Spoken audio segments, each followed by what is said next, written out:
Right, I always feel dead awkward with the camera on, but you do forget about it after a while. Yeah, no, I was thinking that myself. I just looked at it, I was too trying not to look at the camera. You do forget it's there after a while. Just check everything's all good and light in there. Yeah, sweet. So, yeah, mate, we'll just get into it. So, Yeah. give me a bit of background about where you were from the bottom, because it's been fucking a massive climb. Like, sort of where the bottom was, what led up to the bottom, and then, yeah, just walk me through from where you are now. Well, I was in England, living in England, and got myself involved in drugs, Yeah. alcohol.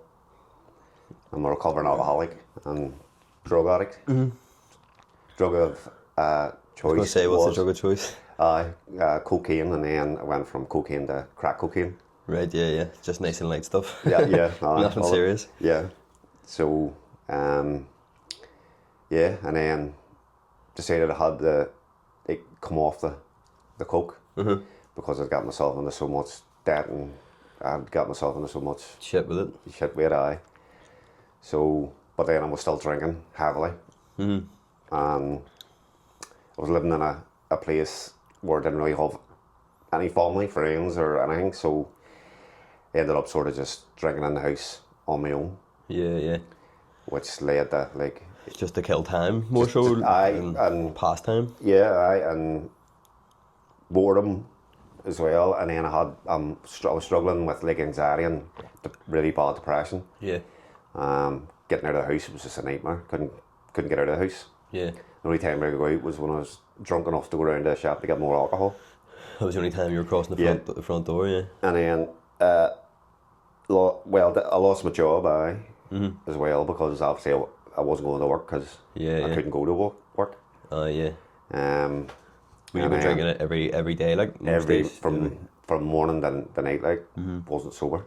What was the drink of choice, anything? Or beers, or? Just beers. Yeah. Beers, the odd bottle of vodka. Yeah. Tried red wine, but it was just... stuff was just flying out of you the next day. it was awful. I couldn't do red wine at all. No, it gives me a headache, to be fair. And it was, and How did you go from, was it always like that, or did it start off like you were just having a couple of drinks at the weekend and stuff like that? Or did it just gradually pick up, or how did it actually get to that stage where you were drinking morning? Well, I'd actually stopped drinking when I went over to England, and then because it was such a wee town, everybody went to the pub. Yeah. You know what I mean? So I started just going to the pub with everybody else. I just thinking I could manage, because I had been in rehab in Northern Ireland. Before that, and like I was in my 20s when I first did rehab, like, because I was out. My drinking was out of hand. That was all because I have like really low self-esteem. I really, looking for confidence outside it. Confidence, and I didn't care when I had drinking me. I'm really usually I'm quite shy. Reserved. Yeah. But when I had drinking me, it was a complete opposite. And then did you, I know what you mean by that, did you feel like you liked that, who that person was, yes. like that confident version of you? Yep, absolutely. Yeah. And everybody thought I was the heart and soul of the party. But you couldn't have that in you without the drink, the drink, the drink was the trigger for I definitely remember party feeling like that. I'm sure a lot of people feel the same as well, but and then so did it just snowball? Yeah. Gradually then? Over time it just got noticed that I was just drinking all the time. I was drinking,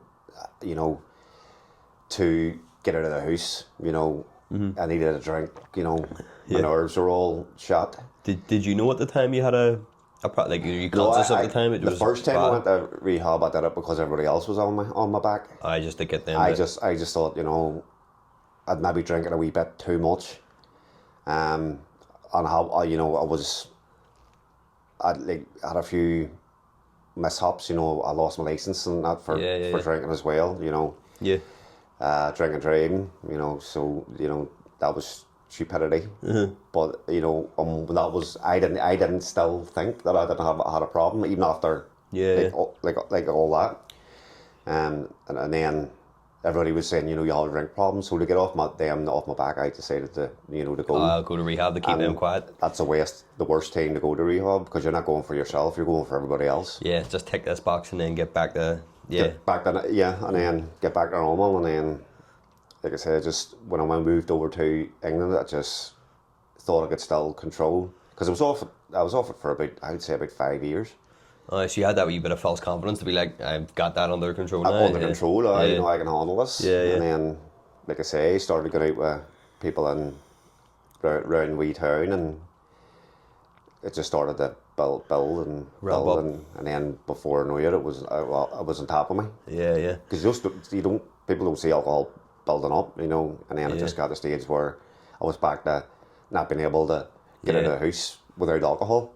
Yeah, and it makes sense why it would go like that too. Obviously, like, you get the fear the next day from drinking. If you're drinking 24/7, like the anxiety and the paranoia and everything must be through the roof. And then you add in, were you also taking coke and stuff at that time, or did that come in later? That came in later on. That was when I stopped working.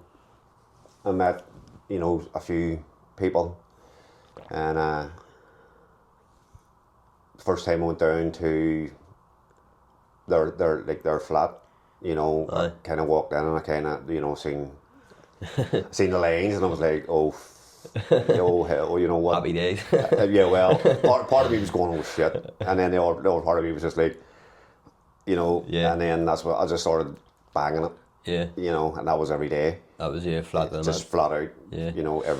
Every day, and then started meeting other people and going to their flats, and they were smoking it. Oh yeah. And that was just a completely different level, like. Yeah. And I've heard it's very popular as well nowadays, crack. And I lost days. Yeah. You know what I mean? I was just off my nut for days upon days, and then coming round and get doing it all over again. And where do you think, like, even if you have a bad hangover, sometimes it's enough to sicken people where they're like, I'm not drinking for months. Where I take it if you're smoking crack, the come down's quite intense, is it? Or is it not bad? It was when you stopped. Yeah. And is that why you kept going back to it? I just kept going because everybody, Yeah. I was enjoying. I'll be honest, I was enjoying that. Yeah. At that time. Yeah. Of doing it, because the music was on, where everybody was good crack drinking, having it was good crack, like, and I went sort of to be, because I had just been in the house, on my own, and then meeting all these people and thinking this is it, this is great. Yeah. And then I just started to notice it was just getting completely out of hand, because it was like I say, I was missing fucking days. Yeah. You know what I mean? I was waking up in people's flats and that not even knowing what week it was. Or what day, just what month is it? Or what month at times. And when you'd lost the job, then that's sort of when it went rapidly downhill. Yeah. And how did you actually lose a job? Were you just not turn on? In fact, I just didn't even turn on. I just hungover, just drinking still, and just not. Well, still out. We were supposed to be work, like I'm high as a kite. At 6 o'clock in the morning, still. And how long did that go on? How long were you living like that then? How long were you drinking like that? And I would say for nearly a solid year, I was out of it. Out of a year for a year life. I just completely gone. Yeah. And then at what point because at the position you're in now, like, you're probably, well, you could tell me, but I would say you're probably the fittest that you've ever been. I definitely am alive. You've dropped nearly 30 pounds, doing a bit of running as well, which is a mad story in itself, because it's not like anyone else running, like the shit that you've got. That's like a major. That was like unbelievable. Yeah. The first time I did that 10-minute run. I'm sure people were looking at me in the gym, because I was like, Rocky coming up them steps like at that. You know what I mean? 10 minutes. You know, you can see that, you know, people be thinking, well, it's 10 minutes, mate. But no, I was like, even like seeing you box and stuff, because I suppose it'd be better to give the background first. But yeah. As to why, because most people are like 10 minutes wise up, but I know, yeah, they hear when you hear the stories, like same as the people in the gym going, well, you can tell he's too bit full of himself. But so a year just drinking, partying, being on it all the time. Yeah. How did that actually stop then? What was the? It was me. I had that, like, I decided just to stop, and I mean, it was thankfully. I mean, for about 4 weeks, for say a month, I was like really like I was ill, coming off like the coke, but I just drank. To numb that, just to numb that, and then everything just stopped. You know, people phoning, you know, getting texting saying, you know, you coming down. Yeah. After about, I would say, the first week of stopping, never heard from anybody. They were not true friends or mates, like they were just there for just they needed your money, someone so to drink they with. Get high as well. Because that's what that we all like clubbed in. You know what I mean? Yeah. And then, you know, so after that stopped, you know, once that stopped, that's when, you know, it's just the loneliness is sort back again. Yeah. So I just started drinking solid. Yeah. You know, I'd moved over there and to be closer to my daughter. That's what started me to go over. But you know, Naomi grew. You know, Naomi was like 15 this time. Yeah. At this age, so she had her own life. Yeah. So it went from like me and Naomi, you know, spending weekends and the weeks, you know, week a day. Having that structure, just her being away, staying with friends and that there, and me being in the house constantly. Yeah. No friends, no family around me. So the loneliness was the main problem, and then the depression and the anxiety, and then just being drunk all the time. Yeah, they come down from that. Yep. And that led up to what happened then? Yeah, it was around I think it was my cousin's 40th. So I was on, you know, I was just on Facebook. That's not nothing to do with because it was her 40th. It was just that the circumstances. You know, I've been drinking that whole week. You know, mood was low, really low, and they looked on. You know, Naomi's aunt was having her party as well. It was her birthday around about the same time too. Yeah. So, you know, I was getting all the, you know, the messages, seeing everybody, you know, at the parties having all the rest of it, and I'm sitting absolutely, you know, I'm drunk as a skunk at this stage, you know, and like down, and I don't know, it came into my, just a thought came into my head, you know, I'd be better off everybody, because that's what I was looking at the phone and saying, you know, everybody would be better off, you know, if I just wasn't here. Yeah. And that thought went from like to actions, and I ended up trying to take my own life. That night. Yeah, and it's and that's why I was saying about because that in itself, to come from being in that spot to where you are now, the complications that came after that. Yeah. I was in ICU, aye. So what was the crack then with ICU? What was the damage then that was done from attempting? I'd had 4 heart attacks, stroke, and my lungs collapsed. Yeah. So they brought me back 4 times, and then my lungs went, and then they didn't think my lungs were gonna. My lungs couldn't support me. Yeah. So I was ventilated. Yeah. And put into a coma, because obviously they didn't realise at the time that I'd been drinking so much. Yeah. So because I was coming off alcohol, you know, and I'd only been off the cocaine, you know, I was a couple of months before. I think about 3 months or 4 months. They were still cocaine in me. So, but my body was withdrawal on top of everything else. On top of collapsed lungs. Yeah, so I wasn't. They had to sedate me and they had to put me in a coma because I kept trying to get out.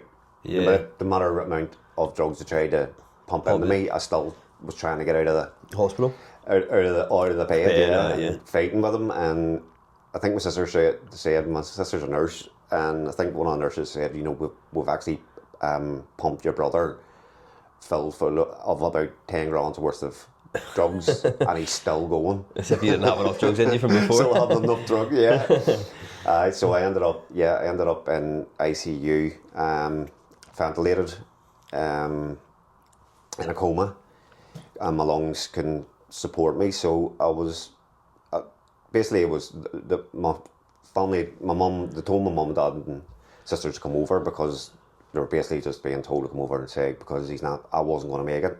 They were coming to say goodbye. They were coming to say goodbye, and they did that. I think I said goodbye 4 times. And I still was fighting. Yeah. But it was the lungs was the main thing. They couldn't get my lungs to sustain myself. Yourself, So that's why I was on the ventilator, because I don't like to ventilate people too much, because it can give it can end up with like brain damage as well. Right, yeah. And obviously because the way I hung myself, which was hanging, I'd already cut oxygen off the brain from my brain, so I have a brain injury as well. Yeah. Because when it did come out of when I came out of the coma, they didn't think I'd be able to walk or talk or read it or do anything or have any quality of life. Any quality at all, life at all. And the speech is a mad one, like, because I think I met you 3 years ago, and I remember, not the slaggy, like, when you were talking, I was like, spit it out, mate. But I like, it's fucking picture perfect. I had to learn how to speak again. Yeah. Because I could, like I say, I was like, I couldn't. I still when I'm like under pressure, see that wee stutter and that there. Like when because I'm with you, because I know you, but if I'm meeting new people or whatever, that stutter. I think that's natural too. I think a lot of people have that as well, though. Yeah. Like, I even if I'm nervous or maybe in a situation, that'd be a wee bit even anxious or excited, I suppose. I would have that in your rushing your words and stuff. But with me, other things come out. What is it? That's it. With me, other words come out. I'm thinking of. I have to think of words. I'm thinking of the words, but brain, I don't have that switch off. So something else can slip out. Used to come like. I don't know. I mean, everybody lost in the house because I would want to say, pass the salt, and something like I'm a sheep. I'll come out.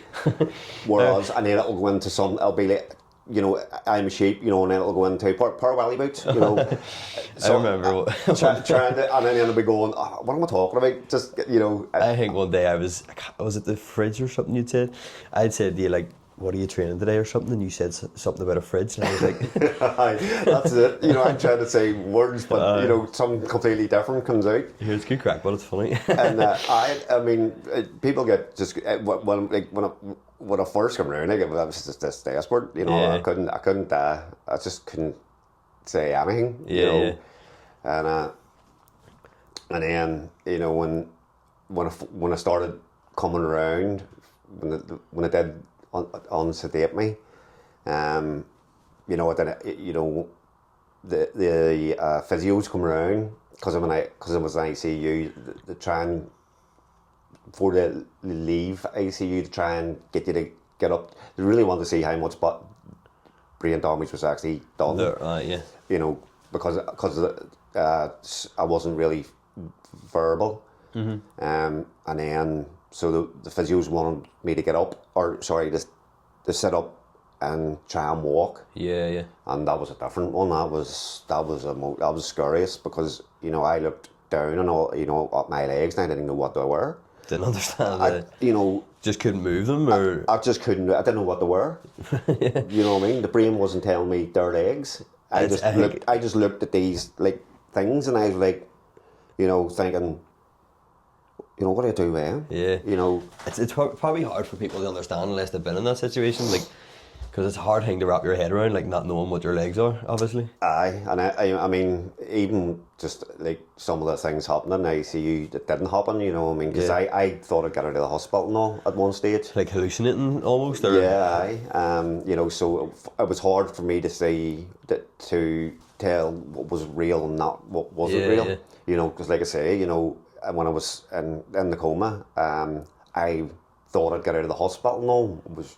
I mean, my Fiesta, I had a Fiesta, but it blew up about 3 years before this happened. Yeah. And I actually thought I'd got out of the hospital, and got my coat and all off and said cheerio to everybody and get into my Fiesta and drove back again. And then it went from driving back to the wee town and then doing heroin with the nurse in the, in the hospital. Yeah. But it was so real to me. And that's why I struggled with what was real and what wasn't real, because so many things had happened. Yeah. That I thought had happened. That would fry your head, like, because obviously you're coming out of all that, recovering from all the medical shit, and then you're also like a bit, like, not psychosis maybe isn't the word, but in a way it is, like, you're not really knowing what's real and what's not real. That's exactly what it was like. I didn't even, I was looking and just thinking, are you here? Every time the nurse was coming over, asking me questions, I was looking at her to say, am I somewhere else right now? Where am I? And how did you get from England then back to here? What was the recovery process like? I got out of AC once the physio started to get my legs working and my brain started to switch back on a wee bit. Yeah. And I was able to walk with a Zimmer frame around the place. Things started to come back to me. It's still a bit. I was speaking, but it's just stuff coming out. That wasn't really making. I thought it was making sense, but it wasn't making anybody. And then my sister had been in the background, had been saying. They were wanting me to come home. Yeah. And then, as I was recovering, my lungs collapsed again. As you were recovering? As I was recovering, yeah. So I ended up back on the ventilator again. So, my sister decided, right, if he's going to come home, if he's going to die, he want to die when he's coming home. So she had to actually get in touch with some of the politicians who were here and ask, could it put it through, try and get a helicopter or something, and lucky enough, my cousin worked for one of the politicians, and she was able to speak to him, and he sorted it out. He sorted it out a plane. Because you had to fly. Did you say lower? Did you say? Because couldn't. Oxygen's a lot thinner up there at the top. And then they were worried. Well, the doctors in the hospital said that in England that if I took the flight, I would make it. There's no point in it. Yeah, so that's what it was. I had that in my head, but it was determined. My sister was determined to do it. Yeah, you know what I mean. But they says, well, if you do it, you could kill him. And my sister says, well, then he'll come home either alive or dead, one of the way. But were you conscious of that? Were you aware of that? Like, I'm going home here, and I might not be making it. Like, I knew that this could be it. I'd kind of had that. You'd accepted that. I'd accepted that. You know what I mean? So yeah, when I got the flight, the guy kept it so low, that it wouldn't affect. Plus, they put all the stuff on the plane. All the equipment and all the ventilators. And had a doctor there constantly checking my vitals. Yeah. And then when I got home, I was in a hospice because I had to get because I was still on oxygen. Then I had to wait. First of all, I had to go into the hospice to make sure that everything to recover. Yeah. And then wait for obviously the oxygen machine to be put in the house. Because I was going to be put on, because they told me I'd be in oxygen for the rest of my life. Because my lungs couldn't support me. The lungs were so much damage that the lungs that I would always need oxygen. You'd always be on that tank. That if I was going anywhere, I'd have to carry the tank, and you know, the machine in the house, I would always need that. You know. And so, what was the recovery process like then? How did you go from someone who needed fucking oxygen all the time to someone who's now running for 20 minutes and doing the Stairmaster? Well, that was just lifting weights and shit. I got after a year, I started to notice, you know, I could take the oxygen off and walk around the house. Yeah, I was thinking to myself, you know, I could do this. So I'd phoned the people who had the machine and said, where would I get an appointment to see what the crack is? To see how I could get off. Would I need the oxygen or all the rest of it? So they sent me to White Abbey, and I had to do walk up and down corridors and stuff, you know, for a bit. Now I was still really, really badly breathless. But they said to me, you wouldn't need the oxygen. So when I come off the oxygen, by this stage, because I was on steroids now for my lungs. I mean, my weight had blown. You know, I was just eating all the time.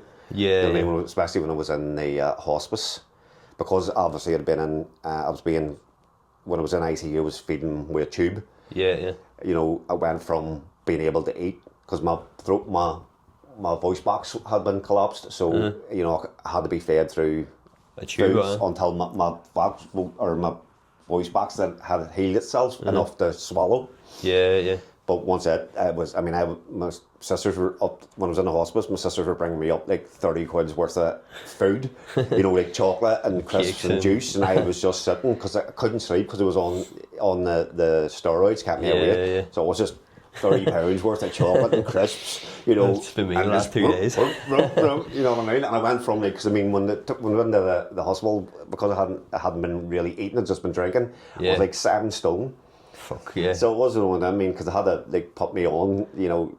And what weight did you get up to then? Because that's some 20.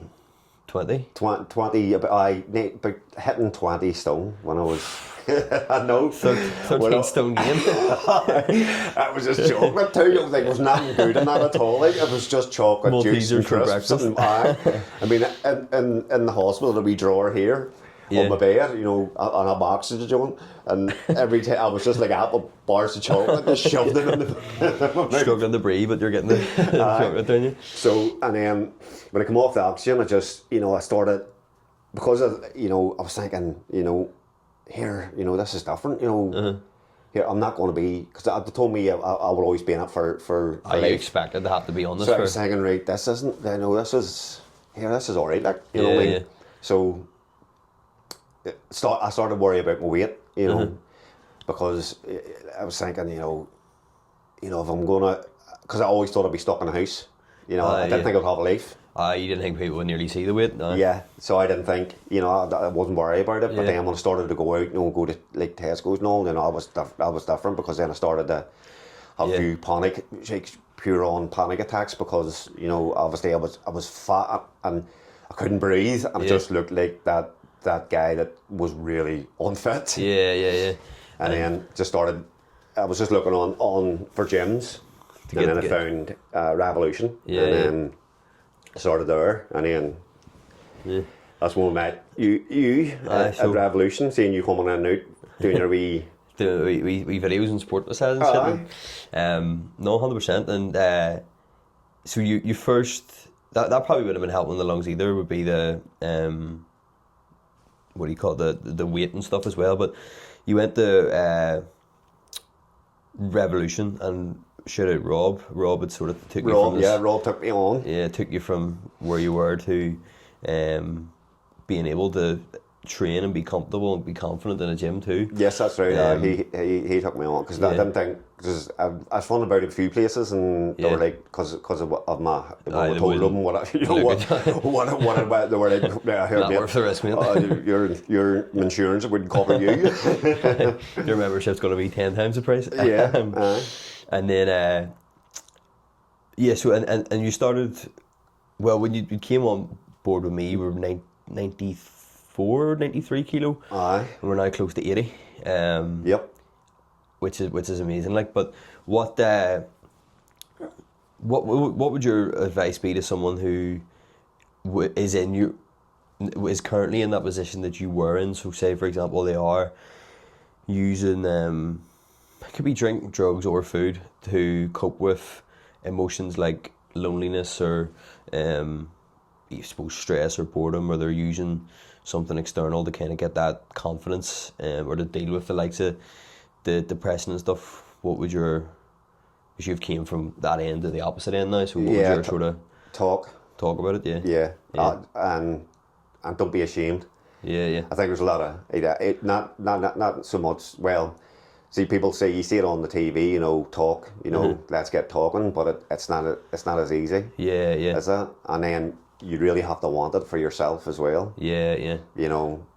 Because I want, when being told you can't, you're never going to walk again, you're not going to talk again, and then suddenly you have a chance. I wanted that chance so much, Yeah. And you really, really want it. Yeah, that's about because it's going to be. It wasn't easy. And it's still not easy because I still suffer from PTSD. I hear the machines and all going when I'm in sleep. Yeah. The ventilator and all. Yeah. So I'm still in recovery. Yeah. But yeah, definitely talk and even that the first step is just saying I have a problem. Mm-hmm. Yeah, just to yourself. Yeah. But not that if you can say that to yourself. Yeah. That's the biggest step you can take. Yeah. And then walk and take it from there. Get the help that you need. Yeah. Don't feel ashamed about it. Yeah. You know what I mean?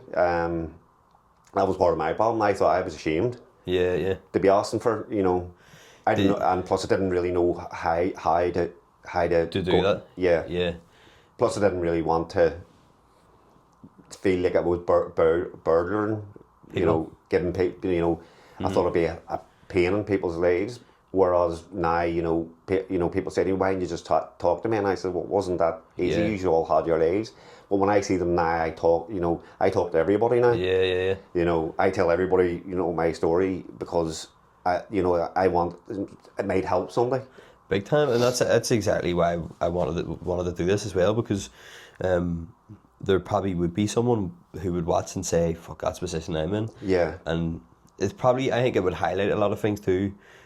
And what I mean by that is, like, I think I've spoke to a few people before that said that they downplayed how they felt, so they were feeling down, depressed, a bit hopeless, just down and out, but they told themselves it wasn't as bad as it actually was. Mm-hmm. And that was like an excuse to not go and talk about it or to get help about it, because in their head they were like, no, it's just a phase, or it's just, and they sort of give an excuse for it.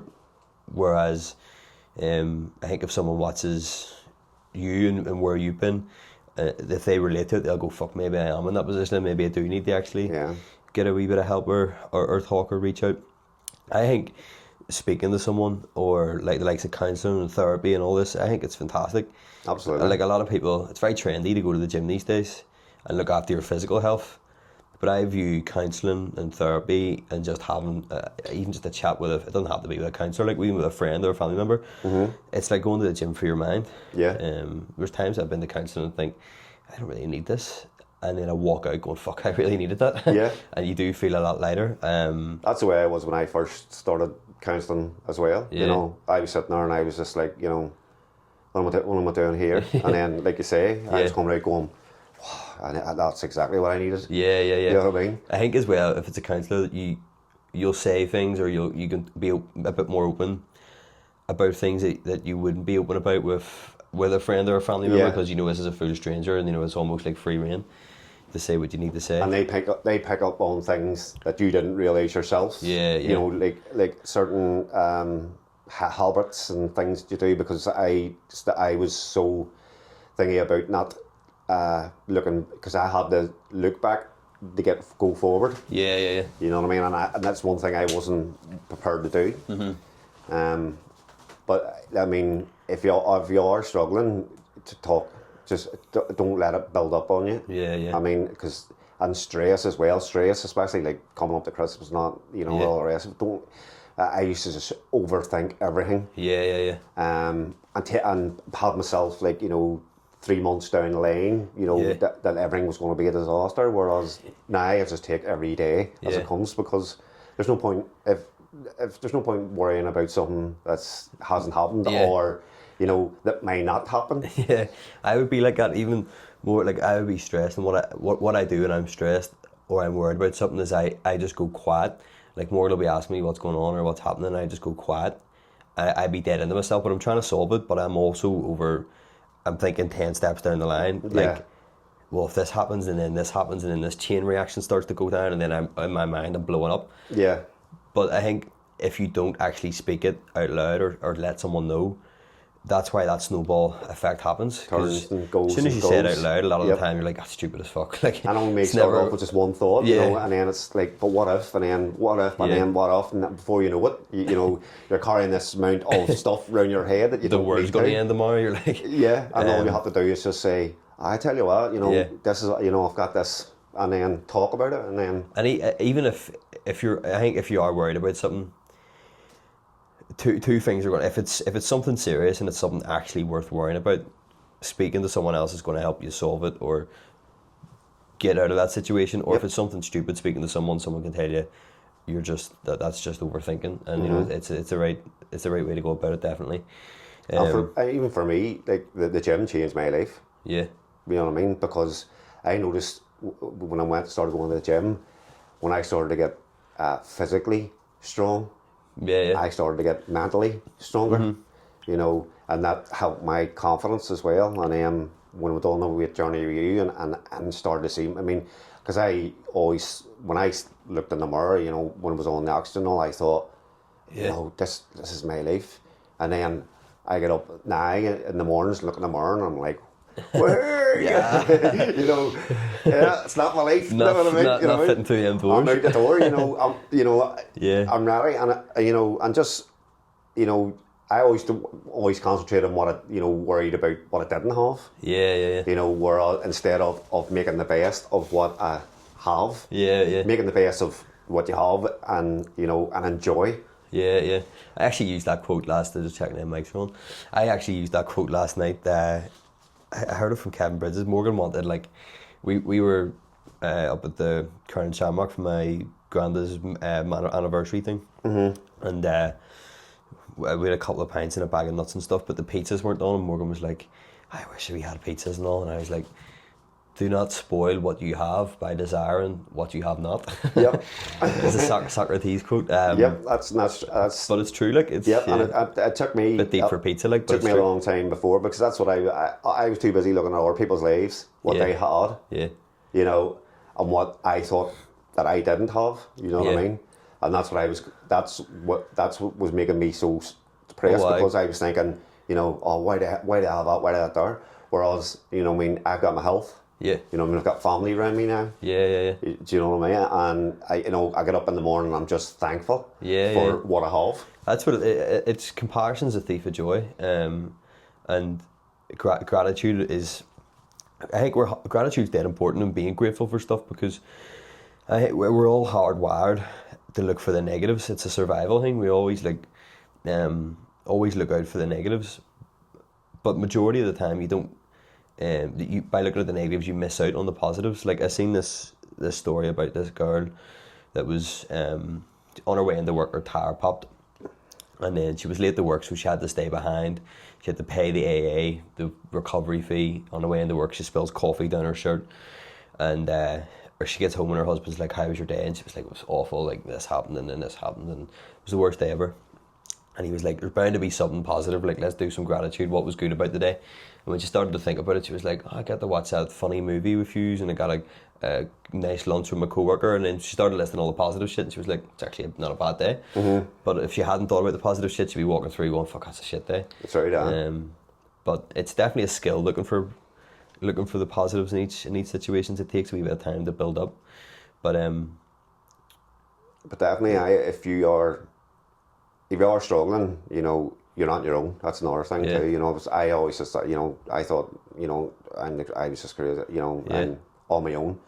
And then, but when you think about it, I mean, it was, you know, when I first started going to the gym, and I do have to, because Rob always say to me, because I was always looking at what I called the beautiful people, you know, and I always thought, oh, they have beautiful lives. Yeah. Because they're, you know, they're fit, you know, all the rest of it. And Rob always said to me, listen, you know, you don't, you know, there's people at the gym going through stuff that you don't know. Oh, yeah. You know what I mean? And that always stuck with me as well. You know, it's just, you know, just because people go to, you know, at the gym doesn't mean, and because they're fit and all the rest of it, doesn't mean that their lives are perfect. I think that's dead important, because that's something that a lot of people struggle with, is because the gym no doubt has such a big positive impact on your mental health. Yep. But a lot of people miss out on starting it because, as you say, like they walk in and they're like, these people are all in shape, and they're all and not everyone in the gym is in shape, but they know what they're doing. They look like they know what they're doing. Yeah. They look comfortable here. I'm walking in and I'm like, what the fuck's this doing? Aye. And like, how do I do that? And what Rob said there, bang on. Like, everyone has their own shit going on. Yep, you don't know what. Everybody's going through something. Yeah. So they do, and a lot of people go to the gym like I do. For the same reasons. Because if I go in the gym and you know, when I get up in the morning, I'm like, you know, have a bit of a, you know, I'm like, you know, can't be today. Yeah. And then, but I always, you know, and I'm like, let's get it, let's do it. You know what I mean? And then I get up to the gym, and then when I'm halfway through the workout, and then because I always laugh at you, because when you used to go out and you say, I'm the good one, I'd be like, you know, my face is telling I am, but my face is telling a different story, because I'm like, and the sweat's lashed off me. Red face, Dan. Red face, aye. But so many people miss out on that though, and it sounds strange, but and people be listening to that going, sounds awful, but it's cute crack. See, when you're finished after, and and you just feel amazing. Your mood lifts for the full rest of the day. Like I haven't trained. I had to train this morning for the first time in 5 or 6 days, just because we finished that photo shoot, and I took a wee bit of time off, and I was just so much more irritable. Felt sluggish, low energy. Yeah. It's crazy. It's crazy what it does for you. Like, I mean, if I don't get the, like, if I take a rest day, you know, I worry. I sit and I'm like, I'm fat. You know what I mean? Yeah. And it's only one day. Like, but I'm like, oh nah. Next day I'm like, no, I have to go. That's it. You know what I mean? But that's you know, you're dead into it. Like, whenever you struggle to take a rest day, never mind not actually go. Yeah. But so what since starting the gym, and since, you know, dropping 30, well, you've dropped a lot more than 30 pounds since you've been with me. You've dropped 30 pounds, but flip 20 stone to where you are now is, I don't even know what that would be, because I measured in kilos, but it's a lot of weight anyway. Yeah. What's the big habit that's helped you do that, or what's been the biggest impact it's had on, like, life in general, I suppose, dropping that weight? You just, like I say, you know, you just feel so much better. You know, if you're having a bad day, you know, you just know that you're going to the gym, you feel better, you know, you're eating better. Yeah. You know, my body used to, you know, wake up, you know, sore with everything at all the time. The aches, and you know, now the pain is real good pain. You know, because a lot of people get up in the morning and go, oh my goodness. For me, that's just like, yes, I know I've had a good session, all the rest of it. But it's changed my life, and that's, you know, when I first started with you, you know, calorie counting wasn't my thing, like, at all. I was just like, you know, you know, I was just eating, and then, you know, I wasn't putting down my wee snacks and all, you know, like my 16 biscuits was having my cup of tea. I was having like maybe about 4 cups of tea a day, so I was like 40 biscuits. I think we said, we were talking, and a good bit of weight came off, and then it stalled a wee bit, and then we were looking at things, and then I had said about you mentioned biscuits or something. I can't remember the exact conversation. I was like, you put down your snacks, and I was like, what do you mean snacks? And you were like biscuits and all. I was like, well, what do you mean biscuits? And you were saying like biscuits and all. He said, how many biscuits would we have? And I'd be like, well, maybe 4, 5, 6. Is there calories in them? You were going, well, I don't wonder your weight isn't coming down. But it's what's been the biggest learning curve, do you think?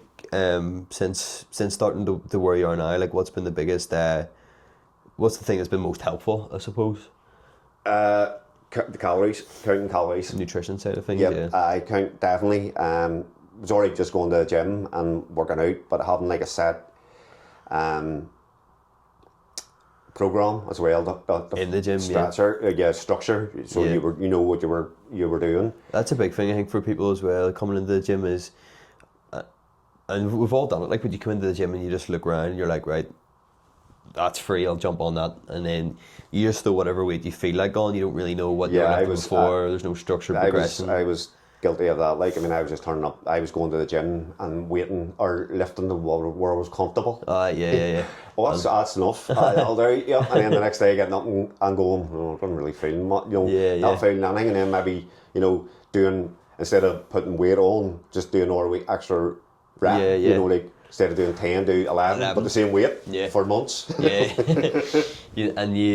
think that's one thing you've definitely progressed in massively is the intensity. Probably because you've got fitter, weights dropped as well, but also, like, I'm always rambling on to you about pushing yourself and up in the weights and stuff. I definitely.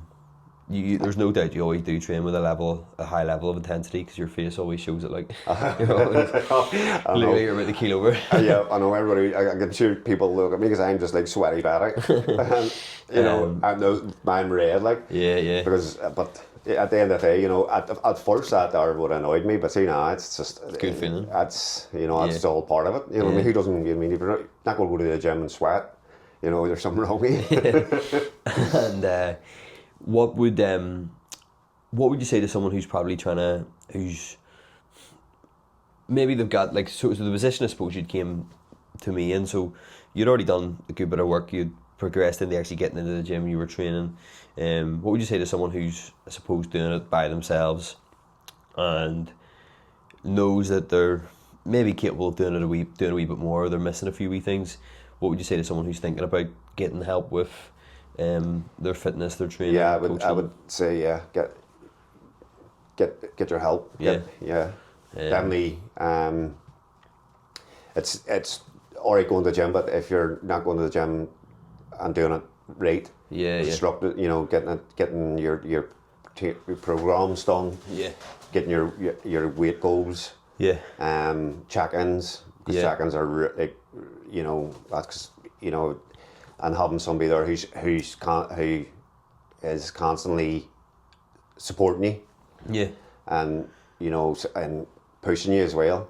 I think you could just go to the gym, just like I say, and you will. I didn't, for when I stopped with Rob and then doing the gym myself, I just was throwing myself about got lost around the gym, and then I nearly stopped. And then when my shoulder went and met you for that rubbing that, and then seeing what you were doing, and thought, well, maybe give you a go.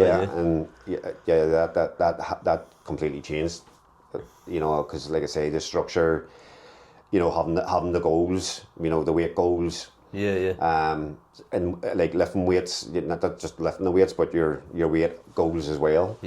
And somebody, encouraging you constantly, it makes it completely different. I think that's a big. I spoke to a few people this week and they've said that's something that really helps, is because if you're doing it by yourself and there's no one there to check in, like how was that session, when no one there looking at your numbers, no one there making sure like right in the last 4 weeks have we moved forward or we moved backwards. but also, as you say, the encouragement, that's a big thing I get benefit from, like, because I'm not someone, if I do something well, I don't really recognise it, or I wouldn't pat myself on the back for it. Yeah. But having someone to point over my shoulder and go, here, I was really good, lets me know, like, right. And having somebody there when you have a win. Yeah, that helps. To celebrate because, I mean, when I said to you, right, like a 10-minute run, you were the first person that photograph, and then straight to you. And then when I did my 20-minute run, you know, seeing you know, and having your wins, having somebody there who's going to, you know, celebrate your wins with you.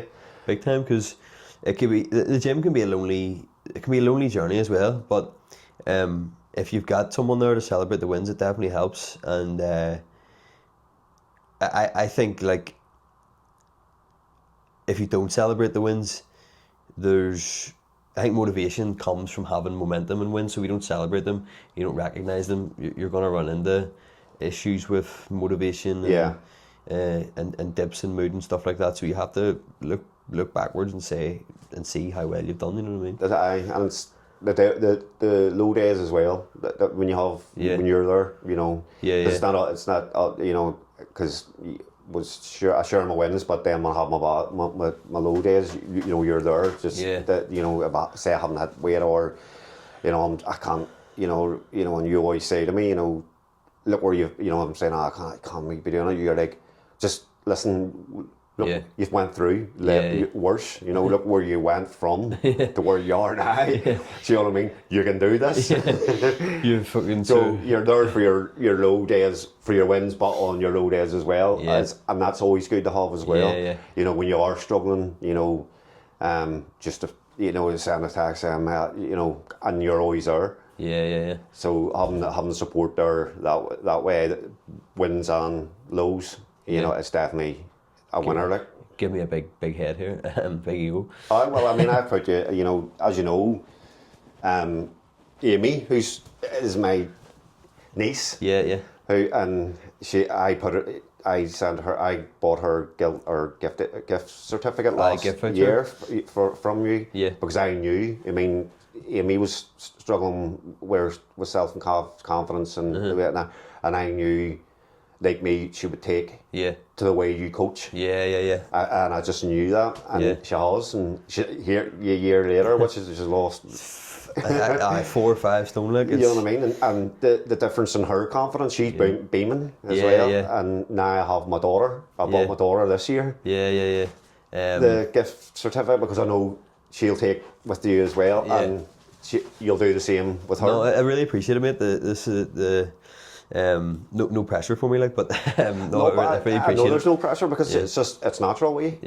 That just comes from, you know, it just comes from your coaching, because you know, like I say, you're there. Do you know what I mean? When they need you, they're there, and that's the one thing Amy said as well. You know, she says that you're always there. And that's what you need, and that's what you want from a coach. No, I appreciate it, man. I really do. I really do appreciate it, and I suppose final question. If you only do 5 exercises for the rest of your life, what would it be? 5 gym exercises. 5? Yeah. Top 5 favourites. 5 Bulgarian. No, not them ones. No, I'll tell you what. I started, like, because they told me, you know, I would never walk or run the treadmill. You know, when I get a wee win on the treadmill, on a run, because like I said, you know, because the way my lungs and all was. From having collapsed lungs to be running, because I still have like really bad scar tissue on the lungs. I remember you were saying, we were boxing. You were saying about it's something about the lungs could. There was a time where they told you, was it, that the lungs could collapse again or something like that? And you wouldn't know, you just feel a sharp pain, and then that would be you. And we were boxing, and you were like, a bit of a sharp pain there. You were like, nah, we'll do it, we'll continue. And I'm like, this guy's gonna. But you push through, like, big time. You've got so many valid reasons that could be excuses, and you just never ever use them. You just go, fuck it, I'm doing it. Aye, that's it. Because even injuries, shoulder and elbows, like, I'm like, right, we're going to tweak this. remove this exercise. You're like, no, don't remove it, I'm going to do it. And like, I know, but I can see that you're in pain there physically. You're like, nah, fuck it, I'm going to do it. It's getting done. And like, well, it's not the best for rehab, but you've got that perseverance there. There's no doubt about it at all. But the 5 exercise, the cable, I love the cable machines. Yeah. I would, you could do pretty much everything on the cables too. What would be the favourite thing on the cable to do? Them one, because I don't have names. My don't, is when you the one the bench and the land down sideways. Yeah. It's very, very good. It's a killer. And when you're standing up as well. And it's the standing sideways as well. When you feel that, you feel the burden. You can't lift your arms up after. Can't drive after. And then you're trying to go, and then you're always trying to go up, get your steps on as well. When your arms are dead, you're like, I see you're on the treadmill. I was doing them one day, and I was running home from the gym. But I couldn't even lift my arms up to run, so I was just running like that there. Even trying to get your drink up, you're like, your arms are shaking. You get your water, you're like, all over you.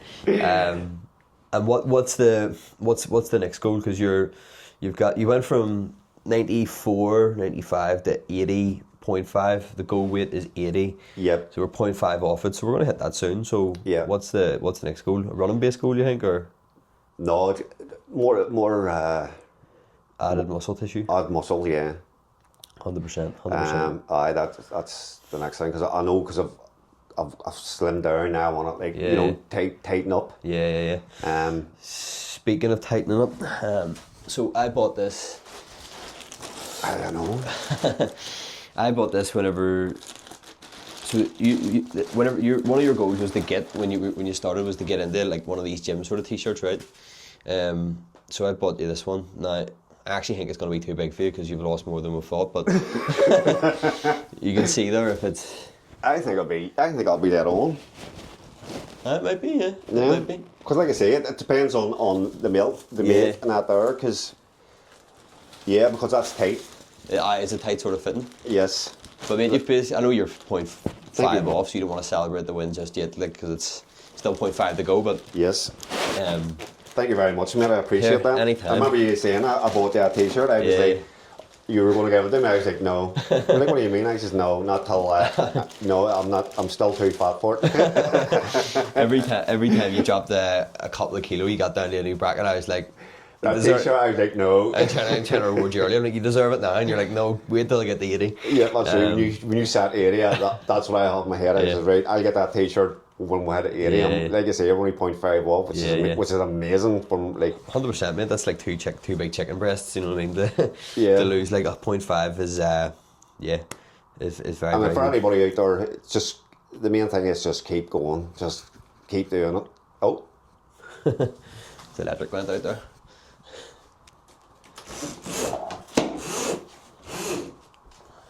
But I am get a wee bit of natural light in there. 100%. I think that's a big thing. Is just being prepared to fail over and over again, like because you will. Said to you. It sounds brilliant that you've lost 15 kg, but you know many times if you fucked up or messed up or things gone wrong, like it happens. Popcorn. But 16 digestives. Family says popcorn and then go wondering why your weight's still the same, and then you look, instead of going count looking at the calories the first time you had the big bag and then going, here, hold on, this is like 384 calories and I'm having a bag of that a day every day. Because we went out for a walk that night, you know, we'd walk up the spar, get a bag of popcorn thinking as a wee reward and not realising just how much calories there was in it. It's but even me, mate, I've lost like 27, 28 pounds. But there's been so many. I've had holidays in there, I've had weekends, heavy weekends, I've had meals out and stuff, and as you say, that is the key. It's just being willing to pick yourself up and do it again. That's it. Mm-hmm. You can't beat someone that doesn't give in. Just keep on, just keep going. Yeah, just keep, no matter how. If you want it long enough, you know, just prepare to eat shit long enough and you'll get it. I mean, once you start to see, I mean, when I start to see, like, the shape changes. Yeah, because I always remember, because I have the scars from where I had my lungs at, the vents or ventilator and my lungs had like things that would pop up and down. One of them didn't work or for my lungs, so I had to put two in to get them going, and I had the scars, and I remember having to, go like this to look at them. And now I can just touch simple. Whereas it used to be way over here. Like, where are you? No, big time. I have to put a few. I'll put a few photos in the middle of this just to show where you were at. Weight wise and stuff, and then where you are now, just to show the. As you know, I don't think you realise how mad the difference has been until you see. Till you see where you actually. Because I always say to you, I don't feel that. Man always say to you, I don't feel any different. And then you would say, wow, and then night and day, and then saying what it was, where it was, and then I'd be going, oh wow, I can see it. No, big time. You even just look, like watching this now, people probably think you look normal, you look healthy enough, you look normal enough, but even like the photos of you when you were in ICU, the photos of you when you had the weight on, it's like you're like a ghost of a person. Yeah. You know what I mean? And the way you're looking now, people wouldn't maybe understand that. They maybe just think, oh, he's just had a wee bit of weight on, but it's been so much more than that. Like so much more than that. And like the only thing, the best thing I could say to anybody is there is light at the end of the tunnel. At the end of the tunnel. If you think you can't. You can. I did. When I first came around in ICU, I still didn't want to be here. Do you know what I mean? I had that mindset that I was gone. And then, like I say, there is light at the. I mean, if you want it, you can do it. When people say to you, you can't. Because when they were saying to me, you can't walk, you can't talk, or, you're going to be on oxygen for the rest of your life. You know what I mean? And when they said I couldn't, it made me determined that fucking I will do it. And I have and I could have lost so much, because I have a granddaughter now, Orla, 5 months, you know what I mean, and I would have missed out on that, you know what I mean, so, there is light in the tunnel. Look at what's to come, get excited for what's to come. And look what you lose out on. If you're fit, if you're at that stage, don't just get help. Ask for people. Speak to people and get the help. Yeah, no, 100%, definitely. As you say, it's probably the hardest step, but it's the once you start talking, it all goes. It all opens up from there. It opens from there, definitely. Yeah, because I always talk to you as well. Because you're there as well. If I'm on a bot, I'll taxi, and as well. No, definitely. That's what I like the bigger coaching as well. That's why why I put the family. I'll put most of the fun. I'll be putting most of the family. The full family. Of the Simpsons. The full team roster. Because I know you're always there. Yeah. No, mate, I appreciate it. I think that's a good wee spot to end it on anyway. Yes.